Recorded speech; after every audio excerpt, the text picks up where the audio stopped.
वेदों तथा श्रीमद् भगवद गीता का प्रचार करने वाले हमारे चैनल सनातन धर्म ज्ञान गंगा में आप सभी का स्वागत है। मेरे प्यारे कृष्ण भक्तों, आप सभी को जय श्री कृष्णा।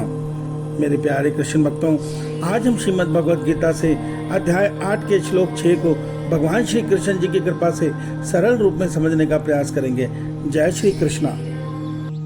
मेरे प्यारे कृष्ण भक्तों, श्रीमद् भगवद गीता के अध्याय 8 के श्लोक 5 में भगवान श्री कृष्ण जी ने अर्जुन के माध्यम से हम संसार के मनुष्य को इस कर्म विधान में बहुत बड़ा रहस्य समझाया है। श्री भगवान ने हमें यह सत्य बताया है कि हे अर्जुन, जो पुरुष अंत काल में मुझको ही स्मरण करता हुआ अपने शरीर को त्यागता है, वह मेरे ही साक्षात स्वरूप को प्राप्त होता है, अर्थात उस मनुष्य की आत्मा परमात्मा से मिलन कर मोक्ष पद को पाती है।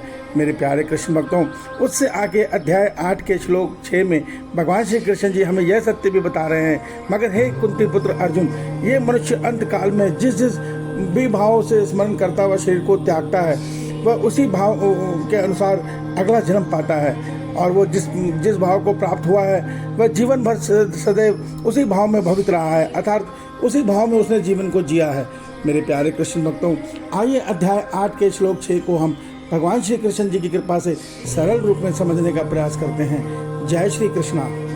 मेरे प्यारे कृष्ण भक्तों, श्रीमद् भगवद गीता के अध्याय 8 के श्लोक 5 और 6 में भगवान श्री कृष्ण जी ने हम सब मनुष्यों को यह सत्य बताया है कि हमारे ईश्वर कितने दयालु हैं। इतने दयालु हैं कि उन्होंने इतना सुंदर नियम बनाया है कि मनुष्य चाहे तो अंत काल में प्राणों को त्याग कर ईश्वर से भी मिलन कर सकता है।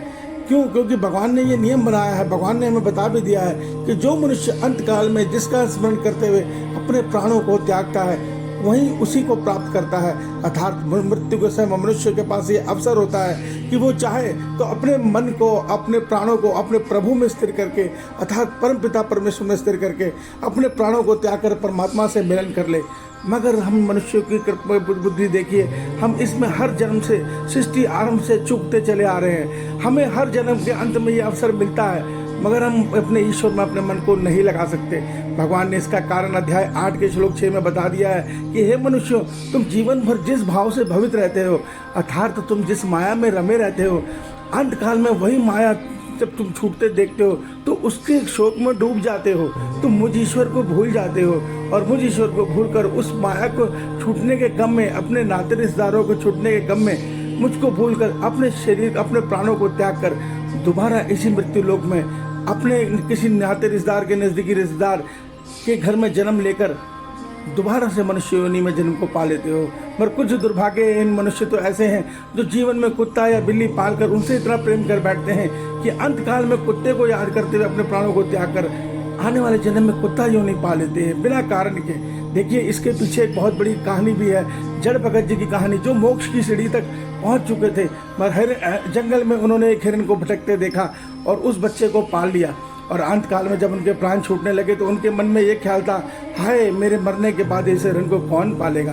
और इसी सोच में उन्होंने जब प्राण त्यागे तो वो हिरण का जन्म पाया। अर्थात मनुष्य चाहे तो अंत जन्म में ईश्वर को याद करके ईश्वर को पा सकता है, मगर हम भगवान कहते हैं ये असंभव है, मुश्किल है। जब तक तुम जीवन भर मुझ में मन लगाने का प्रयास नहीं करोगे, अर्थात मुझसे निष्काम प्रेम नहीं करोगे, तब तक ये संभव नहीं है। ईश्वर आपका कल्याण करे। जय श्री कृष्णा।